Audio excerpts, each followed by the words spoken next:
Folks, hello and welcome to Tavern Chat. I'm your host, Eric Tenkar, your bartender in the OSR, your main proprietor of Tenkar's Tavern blog. So, Wonderfilled, I'm assuming this is Steve Deinhart, has some amazingly bizarre mental gymnastics, legal theories regarding D&D and Wizards of the Coast and Hasbro. I thought, you know what, maybe we should go over it. So, Wonderfilled, hot take. Hasbro doesn't own D&D, only 4E plus. Okay, interesting. Why would that be? So somebody was like, all right, that's interesting. I thought Hasbro got everything from Wizards. So 3E, 2E, 1E is all officially WotC only.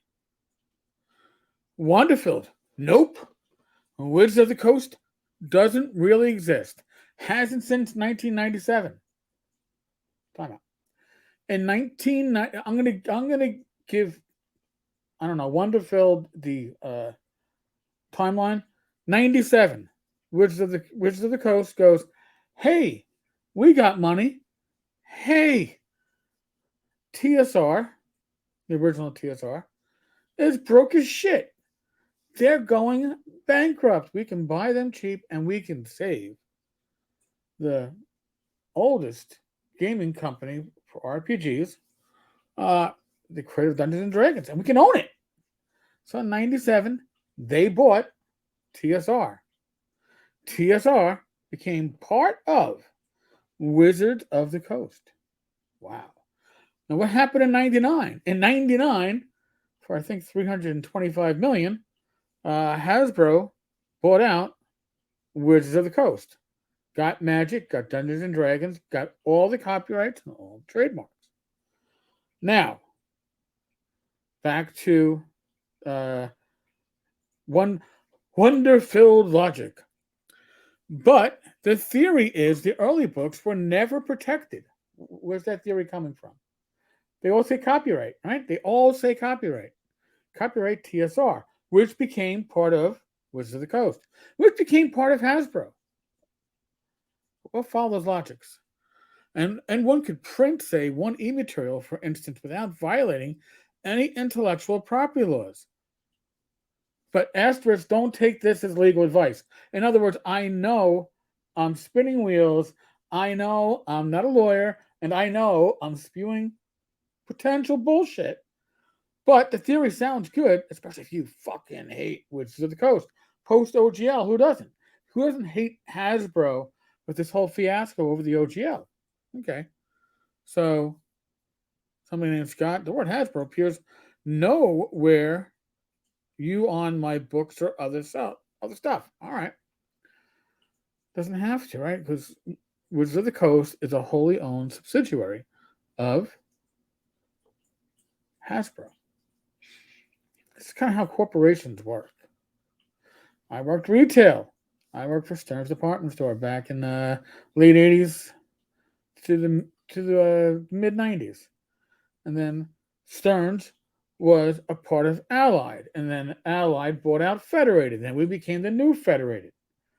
Down the line, Federated bought out Macy's. And then Federated renamed itself Macy's and turned all of its different divisions into Macy's stores. Does that somehow mean that Macy's doesn't exist because it wasn't part of the company back when?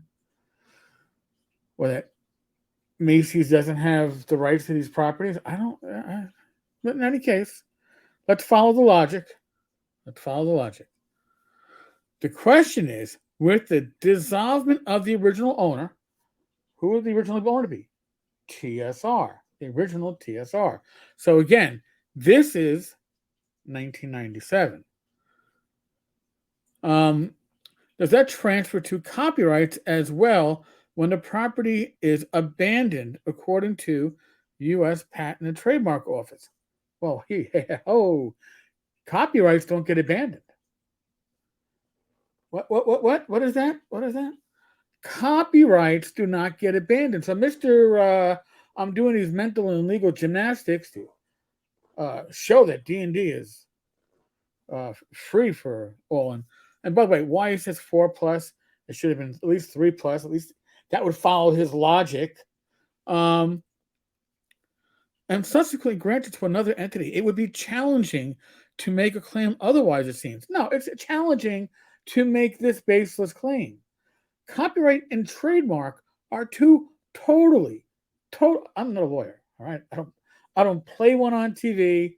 I don't even role play a lawyer, all right? I think I role played a building inspector one time. But even if a trademark is abandoned, say for some reason, Wizards of the Coast let Dungeons and Dragons lapse and it became abandoned, but it's still in use, right? So it's not really abandoned. But let's just say, for argument's sake, they abandoned it. Does that mean that the copyright is gone? No. Walt Disney somehow let Star Wars, the trademark, lapse, and the trademark is abandoned. Does that put all the original trilogy and the follow-up movies, good or bad, into the public domain? Do they somehow lose copyright protection? No, they're not there to be scoffed up. That's not how this shit works. So,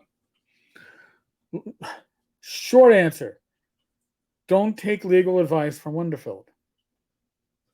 I think that's the safest answer, because if this is the first, again, they don't even know their timetable. If they're saying from the time, and they're getting all this stuff mixed up, I'm assuming they're saying Wizards of the Coast doesn't really exist since 1999 when Hasbro came in, which would mean Hasbro would own 3rd edition on, because that was done under Wizards, under the control of Hasbro. But now if you talk about the company that for about 2 years was the one that bought out TSR before selling out to Hasbro, if you're talking about Wizards of the Coast, then you're saying that, so their property moved on. Like when they bought TSR, you're saying that they didn't get the copyrights and the trademarks? Come on. Or are you saying that when Hasbro bought out Wizards of the Coast, they didn't get the copyrights and the trademarks? Because your time frames are all fucked up. Do not go to Wonderfilled for legal advice or for advice, apparently, on theme parks, and certainly game design. My opinion. Okay. I gave my review on Giant Lands. Jim, I'm sorry you put your name on that, but it wasn't good. Folks, on that note, I'll be back tomorrow with some more random news in the gaming hobby. Be safe, be well, God bless. Roll those dice, roll them well, and I will be back tomorrow. Laters.